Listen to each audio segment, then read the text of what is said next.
जी चालू हो गया केमती गला है एटा ହେଇଗଲା ବାହା ମନ୍ଦିରରେ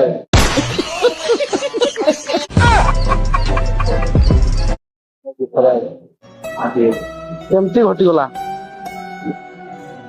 ଦୁଃଖଦାୟକ କଥା କଣ ବାହା ହେଇଗଲା ତ ସେ ଦୁଃଖ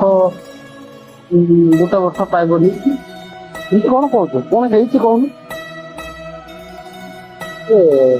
ଏଟା ପଇସା ବାଲା ଟଙ୍କା ଖୋଜୁଥିଲା ଆମେ ଯଦି ଆଦିନ ଖୋଜୁଛୁ ଆମେ ପଇସା ଇନକମ କରିପାରିବା ଆରେ ଯୋଉ ଝିଅ ମାନେ ପଇସା ବାଲା ଟଙ୍କା ଖୋଜୁଛନ୍ତି ସେମାନେ କଣ ଛୁଟିଆ ବେଳୁ ପଇସା ଜମା ରଖିକିରି ଆଣିକିରି ତା ସ୍ୱାମୀକୁ ପଇସା ବାଲା କରିଦଉ ଫରକ ହେଲା କଥା କଣ ଜାଣିଛୁ କି ନାହିଁ ଝିଅ ମାନଙ୍କ ଅପସନ ରହୁଛି ବାପ ଗରିବ ହେଲେ ଚଳିବ ଶଳେ ହେଲେ ଝିଅ ତା ସ୍ୱାମୀ ଗରିବ ହେଲେ ସହିପାରିବ अच्छा ଏଇଥିପାଇଁ ବାପ ତ ଚେଞ୍ଜ କରିପାରିବେନି ସ୍ୱାମୀ ଚେଞ୍ଜ କରିଦେବେ